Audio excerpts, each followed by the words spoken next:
अब यहाँ पे क्वेश्चंस कर रहे थे कि ए एन की वैल्यू जो दी गई है वो आपके पास क्या है 1/20 दी गई है, ए वन की वैल्यू जो है वो 1/4 है, एन यानी कि टोटल नंबर ऑफ टर्म्स उस सीक्वेंस के अंदर जो टोटल नंबर ऑफ टर्म्स दी गई हैं वो आपके पास कितनी है कि 6 है, 6 - 1 इंटू डी। डी की वैल्यू जो है वो आपके पास क्या दी गई है, वो अननोन है, तो यहाँ पे 6 - 1 किया तो आपके पास जो टर्म बनेगी वो आपके पास क्या हो जाएगा 5d। डी को जो है वो 5 के साथ मल्टीप्लाई कर देंगे। अब यहाँ पे कांस्टेंट वैल्यू जो है वो 1/20 है और 1/4 आपके पास है, इनको कंबाइन करेंगे। 1/4 जो आपके पास वैल्यू दी गई है इसको इक्वालिटी के दूसरी साइड पे ले जाएंगे।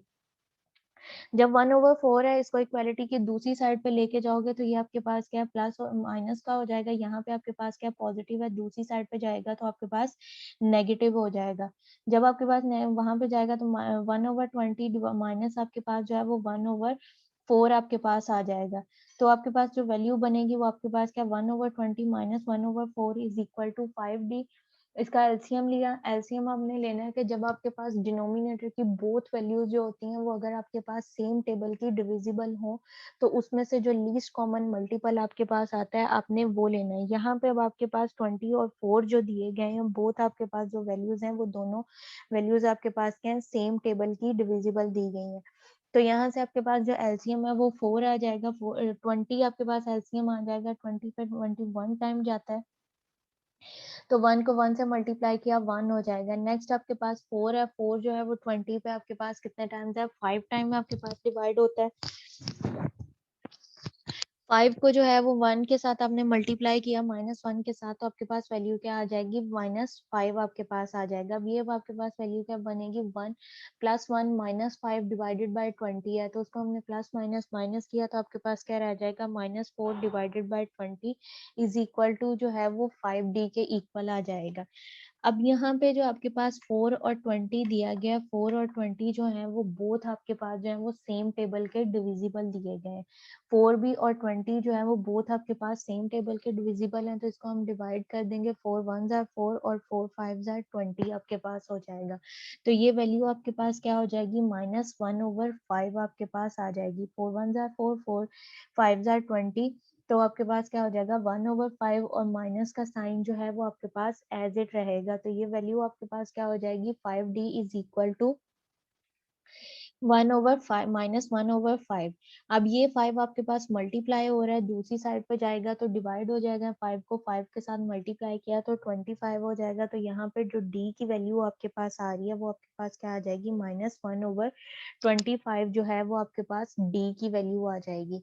अब हमने क्या करना है H1 H2 H3 और H4 जो 4 आपने अननोन हार्मोनिक मीन्स लिए थे उनकी वैल्यूज जो है वो आपने फाइंड आउट करनी है। तो अननोन की वैल्यू फाइंड आउट करने के लिए आपके पास क्या होता है कि प्रीवियस वैल्यू प्लस आपके पास कांस्टेंट वैल्यू यानी कि डी की वैल्यू। प्रीवियस वैल्यू आपके पास जब आपने एज लेना है तो उसकी प्रीवियस वैल्यू आपके पास क्या दी गई थी A1 जो थी वो आपके पास प्रीवियस वैल्यू थी। तो A1 की आपके पास वैल्यू क्या है 1/4 वो आप पुट कर दोगे और डी जो है वो आपके पास क्या आया दरमियान में प्लस का sine into bracket -1/25 plus minus minus हो जाएगा। अब यहाँ पे आपके पास क्या 1/4 माइनस आपके पास क्या 1/25। एलसीएम लेना है 4 और 25 बोथ जो हैं वो आपके पास क्या दिए गए हैं डिफरेंट टेबल के डिविजिबल दिए गए हैं। 4 और 5 जो है वो आपके पास 4 जो है वो 2 का डिविजिबल है और 4 इटसेल्फ का डिविजिबल है और 25 जो है वो आपके पास क्या है 5 का डिविजिबल है और आपके पास 25 इटसेल्फ है। तो यानी कि ये दोनों आपके पास जो डिनोमिनेटर के दोनों एलिमेंट्स दिए गए हैं वो आपके पास क्या है डिफरेंट टेबल के डिविजिबल दिए गए हैं। तो यहाँ पे हमने इसका जब आपके पास एलिमेंट जो डिनोमिनेटर के दिए जाते हैं डिफरेंट टेबल के डिविजिबल होते हैं तो उनको हम क्या करते हैं मल्टीप्लाई कर देते हैं। यहाँ पे अब आपके पास क्या है 4 को जब आपने 25 के साथ मल्टीप्लाई किया तो जो इसका एलसीएम आपके पास आ रहा है वो आपके पास क्या है 100 जो है वो आपके पास एलसीएम आ जाएगा। 25 को 4 टाइम लो तो वो आपके पास किसके इक्वल है 100 के इक्वल आपके पास आ जाएगा। अब 4 जो है वो 100 पे कितने टाइम्स यानी कि डिवाइड होता है तो वो आपके पास 25 टाइम जो है यानी कि 4 का टेबल 25 टाइम काउंट करो तो वो आपके पास 100 के इक्वल होता है। तो आपके पास 25 है, 25 को 1 से मल्टीप्लाई किया तो 25 आपके पास आ जाएगा। माइनस नेक्स्ट 25 जो है वो 100 पे कितने टाइम्स डिवाइड होता है, 4 टाइम आपके पास डिवाइड होता है, तो आपके पास क्या आ जाएगा 4, और 4 को 1 के साथ मल्टीप्लाई किया तो आपके पास क्या हो जाएगा -4 आपके पास आ जाएगा। इसको हमने रिजॉल्व किया तो यहाँ से आपके पास क्या हो जाएगा 25 माइनस 4 ये डिवाइडेड बाय 100, तो ये आपके पास वैल्यू क्या आ जाएगी 21 डिवाइडेड बाय 100 आपके पास आ जाएगा, यानी कि H1 की जो वैल्यू आपके पास आ रही है वो आपके पास क्या है 21 डिवाइडेड बाय 100 आ जाएगी। नेक्स्ट हमने उसकी H2 की वैल्यू फाइंड आउट करनी है। प्रीवियस वैल्यू आपके पास क्या बन रही है H1 प्लस आपके पास D। H1 की वैल्यू हमारे पास क्या निकली है 21/100। H1 की जगह पे वो पुट कर देंगे प्लस माइनस आपके पास 1/25। अगेन से एलसीएम लिया 100 पे 100 1 टाइम जाता है तो 21 जो है वो एज इट आपके पास आ जाएगा। दूसरी साइड पर 25 आपके पास दिया गया डिनोमिनेटर में, 25 जो है वो 4 आपके पास जो है 100 पे 4 टाइम जो है 25 को 4 टाइम काउंट करो तो आपके पास जो है वो 100 होगा, तो यहाँ पे 4 आपके पास आ जाएगा। 4 को हमने 1 के साथ मल्टीप्लाई किया तो आपके पास जो है वो -4 आ जाएगा, तो ये वैल्यू आपके पास क्या बन जाएगी 21 -4 डिवाइडेड बाय 100 आपके पास आ जाएगा। अब हमने इसको रिजॉल्व किया तो आपके पास क्या आ जाएगा 21 में से 4 को माइनस किया तो 17 डिवाइडेड बाय 100 आपके पास जो है वो वैल्यू आ जाएगी। H2 की वैल्यू जो है वो हमारे पास क्या आ गई है 17/100 है। नेक्स्ट अब हमने H3 की वैल्यू फाइंड आउट करनी है, उसमें आपके पास क्या होगा प्रीवियस वैल्यू H2 की यानी कि 17/100 आपने पुट करना है, -1/25 आपके पास हो जाएगा। उसको हमने लिया आपके पास क्या है -17/100 प्लस माइनस -1/25 एलसीएम लिया 100 आपके पास एलसीएम आ जाएगा 1 टाइम 17 एंड 25 जो है वो आपके पास क्या है 4 टाइम जाता है, तो यहाँ पे आपके पास क्या हो जाएगा 17 - 4 डिवाइडेड बाय 100, तो ये आपके पास 17 में से 4 को माइनस किया 13/100 आपके पास आ जाएगा। इसी तरह से नेक्स्ट आपने H4 जो दिया गया है उसकी वैल्यू हमने फाइंड आउट किया है, तो 13/100 प्लस माइनस माइनस होगा 1/25, 13/100 माइनस 1/25, तो 100 एलसीएम आ जाएगा 13 - 4, तो ये H4 की वैल्यू जो है वो आपके पास क्या आ जाएगी 9/4 आपके पास वैल्यू आ जाएगी। अब जो ये वैल्यूज आपके पास आई हैं H1 की, H2 की, H3 की जो वैल्यूज आपके पास H4 की जो वैल्यूज आई हैं ये आपके पास क्या अरिथमेटिक प्रोग्रेशंस में आई हैं। हमें आंसर किस में चाहिए हार्मोनिक प्रोग्रेशंस में चाहिए, तो यहाँ पे आपके पास जो H1 की वैल्यू आपके पास जो इन वैल्यूज का आपके पास जो वैल्यूज आई हैं 1 ओवर आपके पास जो है जो फर्स्ट वैल्यू आपके पास दी गई थी कि आपके पास 21/100 प्लस इंटू आपके पास जो है 17/100 13/100 और 9/100, इन चारों वैल्यूज का क्या कर देंगे हम इनवर्स कर देंगे। जब इनका वैल्यूज का इनवर्स करोगे तो 1/H1 जो है वो आपके पास किसके इक्वल हो जाएगा 100/21, 1/H2 जो है वो आपके पास 100/17, 1/H3 जो है वो आपके पास 100/13 और 1/H4 जो है वो 100/9 के आपके पास इक्वल हो जाएगा। तो इट्स मीन के यहाँ पे आपके पास जो है इसके जो हार्मोनिक प्रोग्रेशंस की वैल्यूज आपके पास बनती हैं वो आपके पास क्या बनी है 4 आपके पास 100/21, 100/17 और 100/13, 100/9, ये आपके पास क्या हार्मोनिक प्रोग्रेशंस के अंदर है। जो आप वैल्यूज आपने फाइंड आउट की थी यानी कि 21/100 वो वैल्यूज आपके पास जो आई थी आंसर आपने फाइंड आउट किए थे वो आपके पास अरिथमेटिक प्रोग्रेशंस में थे, तो उसका हमें वैल्यूज जो है वो हमने किस में चाहिए हार्मोनिक प्रोग्रेशन में चाहिए, तो अगेन से जो है उसका इन्वर्स हम कर देंगे। जब आप इन्वर्स करोगे तो जो वैल्यूज आपके पास बनेंगी वो आपके पास क्या हार्मोनिक प्रोग्रेशन के अंदर वो वैल्यूज आपके पास आएंगी। इस क्वेश्चन को मैं अगेन से रिपीट कर रही हूँ कि आपके पास यहाँ पे क्वेश्चन दिया गया था insert the 4 harmonic means between 4 and 20। दो वैल्यूज आपके पास दी गई थी 4 और 20 दिया गया था। 4 था आपके पास A1 की फर्स्ट वैल्यू थी और 20 जो थी लास्ट वैल्यू यानी कि nth टर्म आपके पास दी गई थी। nth टर्म आपके पास क्या थी 20 थी और फर्स्ट टर्म आपके पास क्या थी 4 दी गई थी। उन्होंने हमें ये कहा था कि आपने जो है इनके बिटवीन जो है वो 4 हार्मोनिक मीन्स इंसर्ट करने हैं, तो वो हमने इंसर्ट किया H1 H2 H3 H4 जो है ये हमने 4 हार्मोनिक मीन्स ले लिए हैं। अब हमें पता है कि हार्मोनिक जो प्रोग्रेशन है वो अरिथमेटिक प्रोग्रेशंस का जो है वो आपके पास इन्वर्स है। तो हमें हार्मोनिक मीन जब हम की वैल्यूज़ फाइंड आउट करनी है तो इसका हमारे पास फार्मूला जो है वो आपके पास क्या अरिथमेटिक प्रोग्रेशन का फार्मूला यूज़ होगा। इसी वजह से ये जो आपके पास सीक्वेंस दिया गया है, हार्मोनिक प्रोग्रेशन का जो सीक्वेंस आपके पास दिया गया है, इसकी वैल्यूज़ को जो है वो हम चेंज कर देंगे, यानी कि उसका हम इन्वर्स ले लेंगे। जब उन वैल्यूज का जो है वो हम इन्वर्स लेंगे तो वो आपके पास क्या अरिथमेटिक प्रोग्रेशन में चेंज हो जाएंगी। तो वो आपके पास यहाँ पे वैल्यू जो 4 थी वो आपके पास क्या हो जाएगा 1/4, H1 थी तो आपके पास 1/H1 और H2 थी वो आपके पास क्या हो जाएगी 1/H2 सो ऑन जो है वो आपके पास 1/20। तो ये आपके पास वैल्यूज किस में चली जाएंगी हार्मोन अरिथमेटिक प्रोग्रेशंस में चली जाएंगी। अब अरिथमेटिक प्रोग्रेशन का जब जनरल फार्मूला हम लगाएंगे तो हमने किसी अननोन की वैल्यूज फाइंड आउट करनी हो तो उसके लिए हमें जो है वो ए की वैल्यू और डी की वैल्यू जो है वो चाहिए होती है। अब इस सीक्वेंस में हमारे पास जो ए है वो तो हमें पता है 1/4 है, लेकिन डी की वैल्यू हमें नहीं पता है। तो डी की वैल्यू आपके पास क्या होता है डिफरेंस आपने लेना होता है, second term minus first term करना होता है। लेकिन यहाँ पे जो सेकंड टर्म आपके पास दी गई है वो आपके पास क्या है अननोन दिया गया है। इसी वजह से यहाँ पे हम इसका जो जनरल फार्मूला आपके पास दिया गया है अरिथमेटिक प्रोग्रेशन का वो पुट करेंगे। जनरल फार्मूला आपके पास क्या है A N is equal to A one plus आपके पास N minus one into D. आपके पास अब ए वन की वैल्यू आपके पास है कि ए एन आपके पास हमने लेना है कि ए एन क्या होता है कि टोटल नंबर ऑफ टर्म्स के किसी सीक्वेंस के अंदर जो लास्ट टर्म आपके पास दी जाती है, लास्ट वैल्यू जो आपके पास होती है वो आपके पास क्या है उसकी nth वैल्यू आपके पास होती है। तो यहाँ पे आपके पास जो nth वैल्यू आ रही है वो आपके पास क्या है 1/20 है। एन आपके पास क्या होता है टोटल नंबर ऑफ टर्म्स के किसी भी सीक्वेंस के अंदर जो है वो टोटल नंबर ऑफ टर्म्स जो है वो आपके पास कितनी दी जाती हैं। तो वो टोटल नंबर ऑफ टर्म्स जो थी आपके पास उस सीक्वेंस के अंदर वो टोटल जो दी गई थी वो आपके पास 6 बनी थी, यानी कि एन की वैल्यू जो है वो आपके पास 6 है। और इन वैल्यूज को जो है वो हम उसके फार्मूले के अंदर पुट करेंगे A N is equal to a1 plus आपके पास n minus one into D.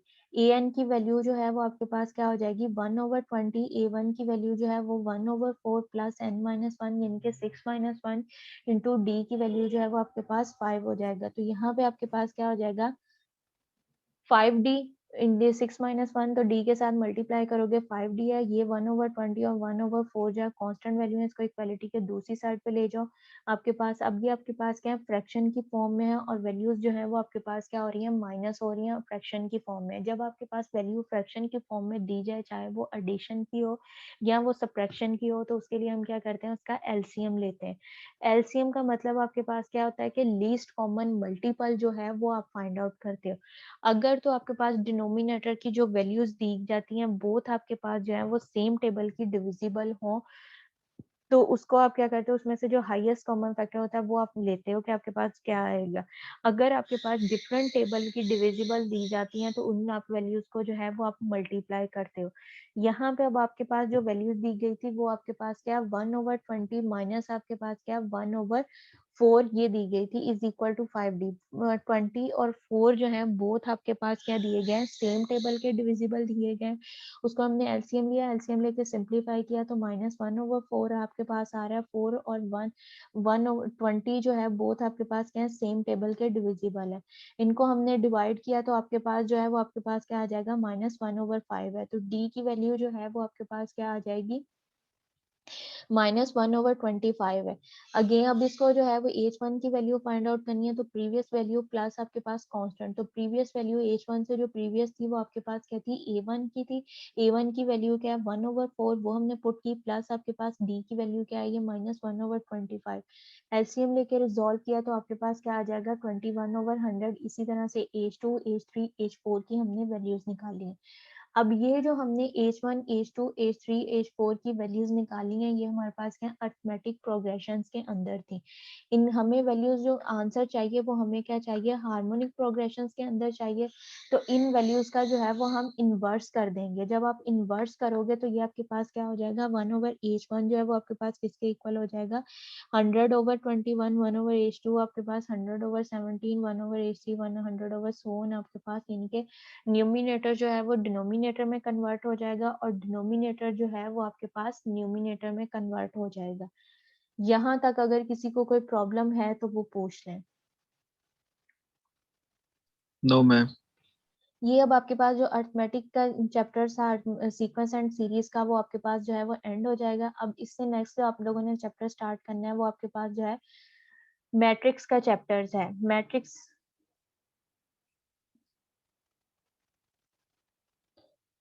ये अब आपके पास हो जाएगा। यहाँ पे जो है मैट्रिक्स का चैप्टर है। फर्स्ट ऑफ ऑल जो है मैट्रिक्स की डेफिनेशन आपके पास दी गई है। ये डेफिनेशन आप लोगों को क्लियर होंगी। इन डेफिनेशन की बेसिस पे आगे जो है वो फर्दर आपके जो है वो क्वेश्चंस रिजॉल्व होंगे।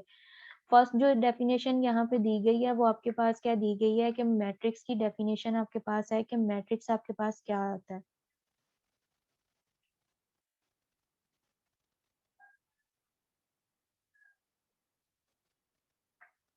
मैट्रिक्स आपके पास यहाँ पे उसने दिया हुआ है कि a rectangular array of numbers के आपके पास एक रेक्टेंगुलर अरे दी गई है नंबर्स की enclosed by a pair of brackets. कि आपके पास एक रेक्टेंगुलर अरे दिया गया है नंबर्स। अरे आपके पास क्या होता है कि कोई भी यानी कि ट्रे की फॉर्म में आपके पास जो नंबर्स दिए गए हैं आपके पास 1 2 3 फॉर्म है, उनको या तो आप जो है वो सेट की फॉर्म्स में लिखते हो या आपके पास ये ब्रैकेट्स में इनक्लोज कर दे। जब आपके पास दो ब्रैकेट्स के अंदर स्क्वायर ब्रैकेट्स के अंदर जो वैल्यूज लिखी जाती हैं जब, तो वो आपके पास क्या कहलाता है, मैट्रिक्स कहलाता है।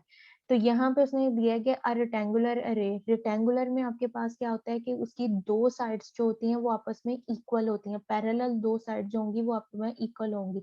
या तो हॉरिजॉन्टल जो साइड्स होंगी दो साइड्स वो इक्वल होंगी, जो वर्टिकल होगा वो आपके पास इक्वल होगा।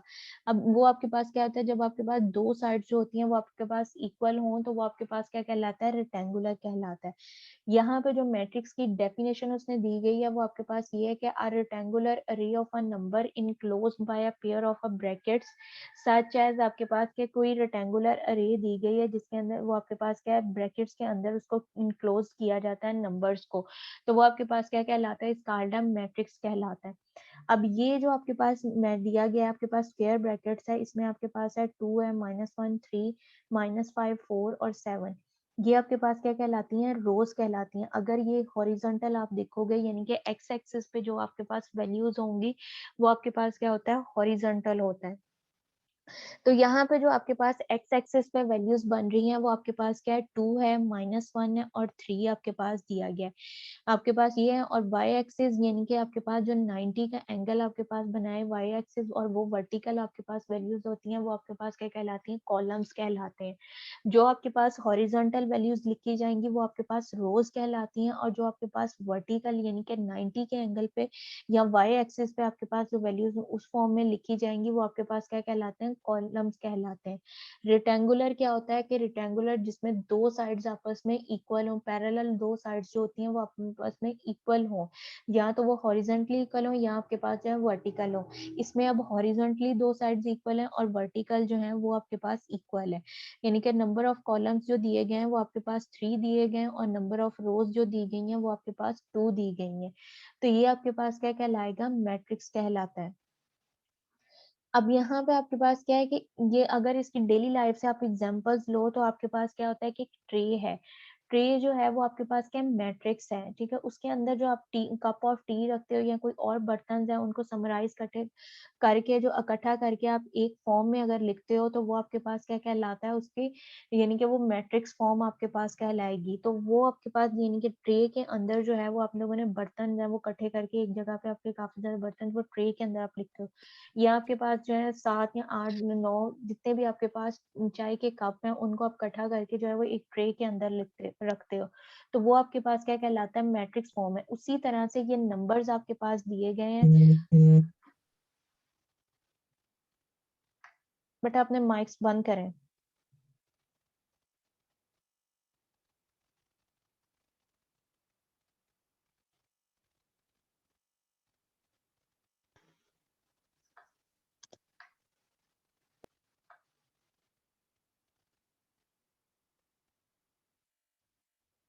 तो जो रेक्टेंगुलर अरे ऑफ नंबर्स आपके पास होती है ये आपके पास क्या कहलाता है, मैट्रिक्स कहलाता है। यहाँ पे अगेन आपके पास नेक्स्ट दिया गया, the horizontal lines of the numbers is called a row and the vertical lines of the numbers are called columns. Horizontal जो आपके पास एक्स एक्सिस के फॉर्म में आपके पास लाइंस होती हैं वो आपके पास क्या कहलाती हैं, हॉरिजॉन्टल कहलाती हैं। और जो आपके पास वाई एक्सिस यानी कि जो आपके पास 90 के एंगल पे होंगी, हॉरिजॉन्टल एक्स एक्सिस 180 डिग्री आपके पास होता है और वर्टिकल आपके पास 90 का एंगल, और वाई एक्सिस जो होता है वो आपके पास क्या कहलाती हैं, वो आपके पास जो है वो कॉलम्स कहलाते हैं। यहाँ पे horizontal lines of the numbers are called rows and the vertical lines of the numbers are called columns।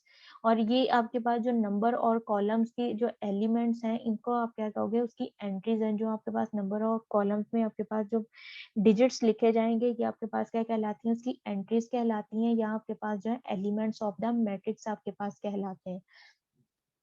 The horizontal lines of the numbers are called the rows and the vertical lines of the numbers are columns। These numbers used in a rows or a columns, जो numbers आपके पास इन rows और columns में जो है वो used हो रहे हैं ये आपके पास क्या कहलाएंगे, जो numbers rows और columns में आपके पास used होते हैं, these numbers are called the entries or the element of the matrix। यहाँ तो ये आपके पास जो entries कहलाती हैं या element of the matrix या matrix के elements आपके पास कहलाते हैं।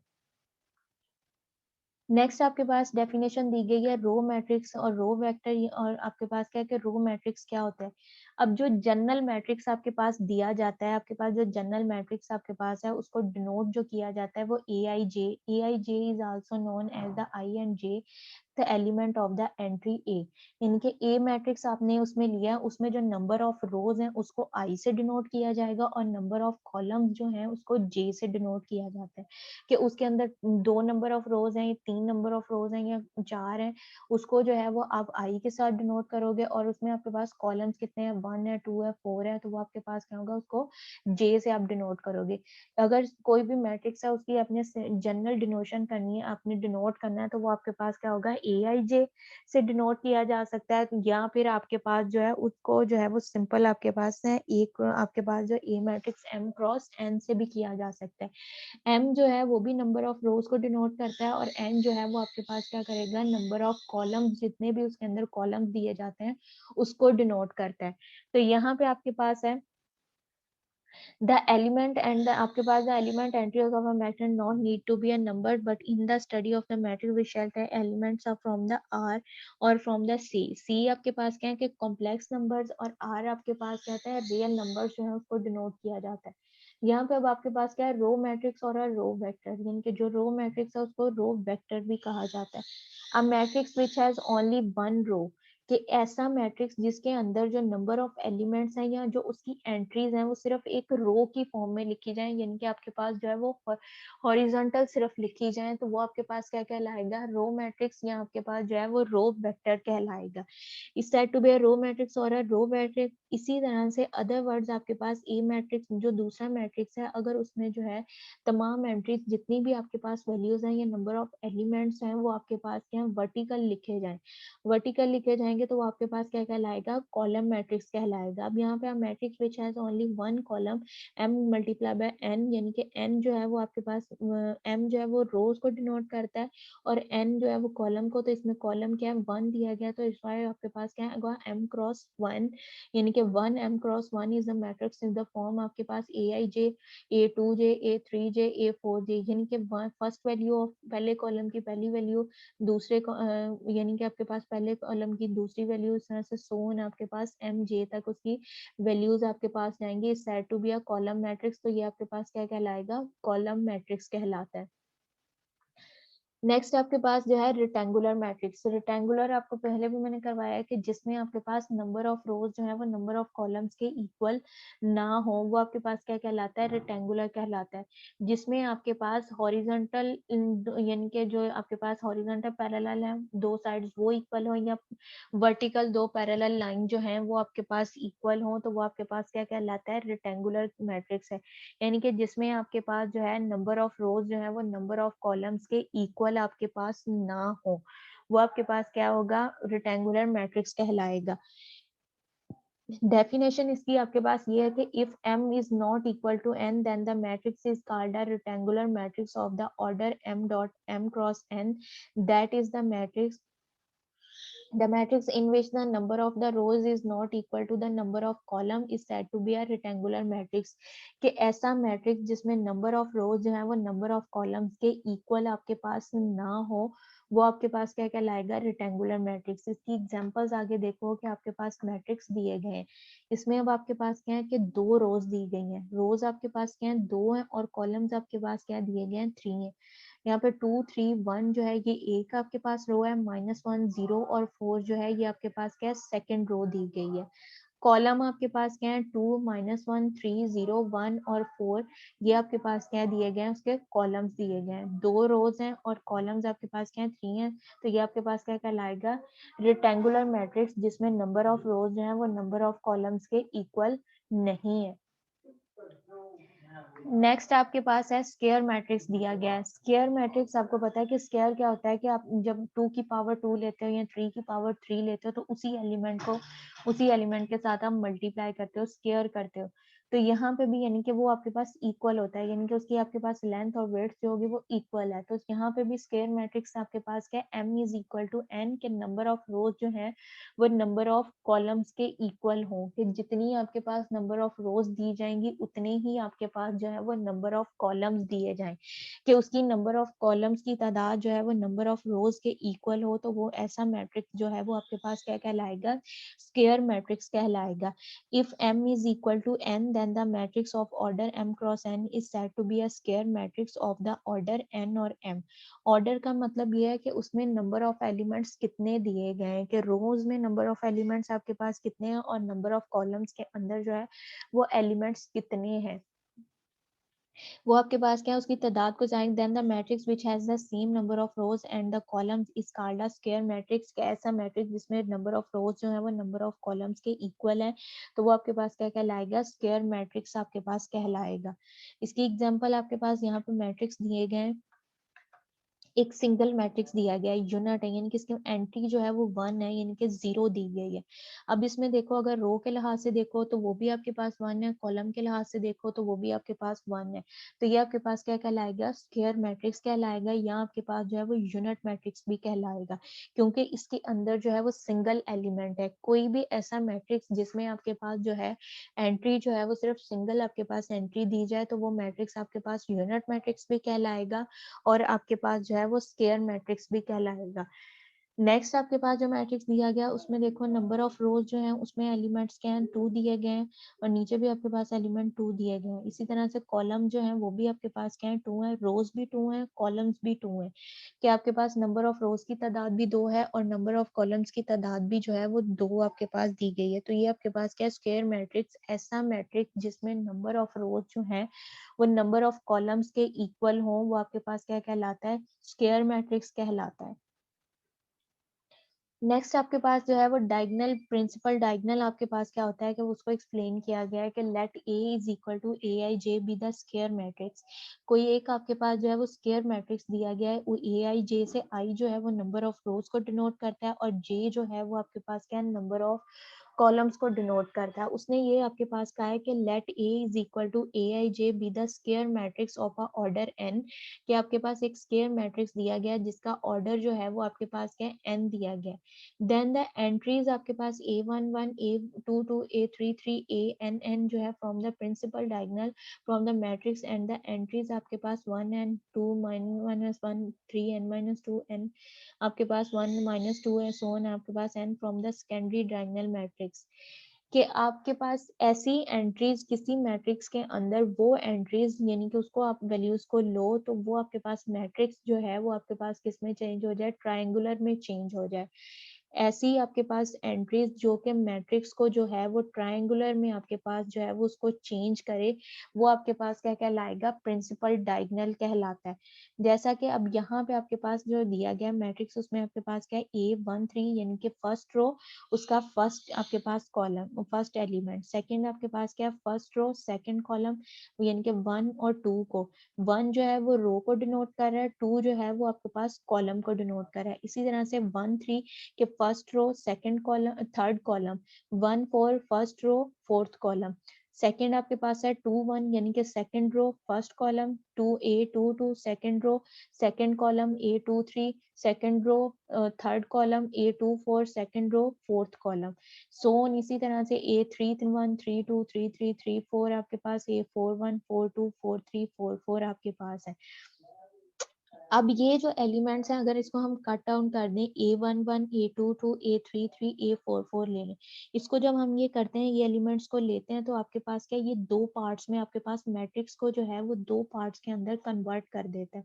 और वो जो पार्ट्स बन रहे हैं वो आपके पास क्या है, ट्राइंगुलर की शेप आपके पास बन रहे हैं। ऐसे एलिमेंट्स जो कि मैट्रिक्स को जो है वो ट्राइंगुलर की शेप में जो है वो कन्वर्ट कर दें, वो आपके पास क्या कहलाते हैं, डायगोनल एलिमेंट्स कहलाते हैं। इसके ऑपोजिट यानी कि एलिमेंट जो है वो आपके पास क्या है, 4 1 3 2 3 2 3 4 1 4 जो है, ये एलिमेंट्स क्या होंगे, ये आपके पास सेकेंडरी डायगोनल एलिमेंट्स कहलाते हैं। और A1 1 A2 2 A3 3 यानी कि सेम रो सेम कॉलम, आपके पास सेम रो सेम कॉलम जो एलिमेंट्स होंगे, ये आपके पास क्या है, उसको कन्वर्ट करते हैं, तो ये आपके पास प्रिंसिपल डायगोनल कहलाता है। दूसरी एंट्री जिसमें आपके पास रो और कॉलम जो है वो डिफरेंट हो जाए, लेकिन वो भी एंट्रीज जो है वो उसको जो है डायगोनल एलिमेंट को कन्वर्ट कर सके आपके पास जो है ट्राइंगुलर में, वो आपके पास क्या कहलाती है, सेकेंडरी डायगोनल कहलाएगा। यहाँ तक क्लियर है सबको? Yes ma'am. यहाँ तक आपने करना है, फर्दर जो है वो नेक्स्ट लेक्चर्स में आप लोगों को करवाऊंगी। Okay ma'am.